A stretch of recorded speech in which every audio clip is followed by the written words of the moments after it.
Praise the lord. యేసుక్రీస్తు వారి పరిశుద్ధమైన నామంలో మీ అందరికి వందనాలు, శుభాలు తెలియపరుస్తూ ఉన్నానండి. అపాయం, ఈ లోకంలో అపాయకరమైన మార్గాలు ఉన్నాయి. మనం ఎప్పుడైతే దేవుని వాక్యానుసారంగా ఆయన మార్గంలో మనం నడుస్తూ ఉంటామో, దేవుడు మనతో ఉండి మనల్ని గమ్యానికి చేరుస్తాను అని దేవుని వాక్యము సెలవిస్తుంది. ఈ లోకంలో అపాయకరమైనప్పుడు ఉపాయం ఇచ్చే దేవుడిని మనం విశ్వసించే బిడ్డలుగా ఉండాలి.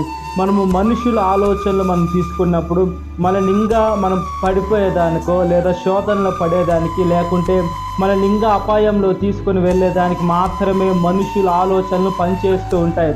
మనం ఎప్పుడైతే మన జీవితాన్ని మన యేసుక్రీస్తు వారికి సమర్పించుకుంటామో, దేవుడికి కనిపెట్టుకొని ప్రార్థన చేస్తామో, దేవుడు ఖచ్చితంగా ప్రతి ఒక్క బాధలో, ప్రతి ఒక్క అపాయంలో, ప్రతి ఒక్క మానసికంగా మన శోధనలో ఉన్నా కూడా దేవుడు అక్కడి నుండి విడిపిస్తాను అని దేవుని వాక్యము సెలవిస్తుంది. దేవుడు నమ్మదగిన దేవుడు ఉన్నారు, శక్తిమంతుడై ఉన్నాడు. భూమి ఆకాశం గతించిన నా మాటలు గతించవు అని దేవుని వాక్యము సెలవిస్తుందండి. దేవుడు ఎంత మనము బలహీనంగా ఉన్న ద్వారం లేని దగ్గర ద్వారం తెరవగల సముద్రాన్ని మన యేసుక్రీస్తు వారు.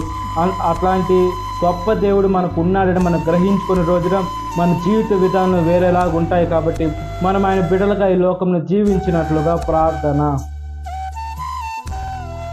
మహాపరిశుద్ధాత్మదేవ, మా ప్రియ పరలోకపు తండ్రి, యేసు మీరు నమ్మదగిన దేవుడై ఉన్నారయ్యా. ఎంత అపాయకరమైన సమస్యలు గుండా మేము వెళ్తూ ఉన్నా కూడా యేసయ్యా మీరు మాతో ఉండి మమ్మల్ని నడిపిస్తాను అని దేవుని వాక్యం సెలవిస్తుందయ్యా. అగ్ని మధ్యలో నడిచినప్పుడు జ్వాలలు నిన్ను కాల్చవు అని దేవుని వాక్యం సెలవిస్తుంది. ఈ లోకంలో అగ్ని లాంటి సమస్యలు వచ్చినా, ఈ లోకంలో ప్రాణాలు పోతున్నా కూడా మేము ఎప్పుడైతే మీ బిడలుగా, మీ సాక్షులుగా ఈ లోకంలో బ్రతుకుతామో చేసే మా పరుగు మేము కడముట్టించుకునే బిడలుగా ఉంటాము. కాబట్టి ఈ వాక్యం వింటున్న ప్రతి ఒక్క బిడని పేరు పేరు వస్తున్న జ్ఞాపకం చేసుకోమని, ఈ దినకాలపు దీవెనతో నింపమని నజరేయుడైన యేసుక్రీస్తు నామములో మిక్కిలి వినయంతో అడుగుచున్నాను నా పరలోకపు తండ్రి, ఆమేన్. Praise the lord. God bless you. Have a great day.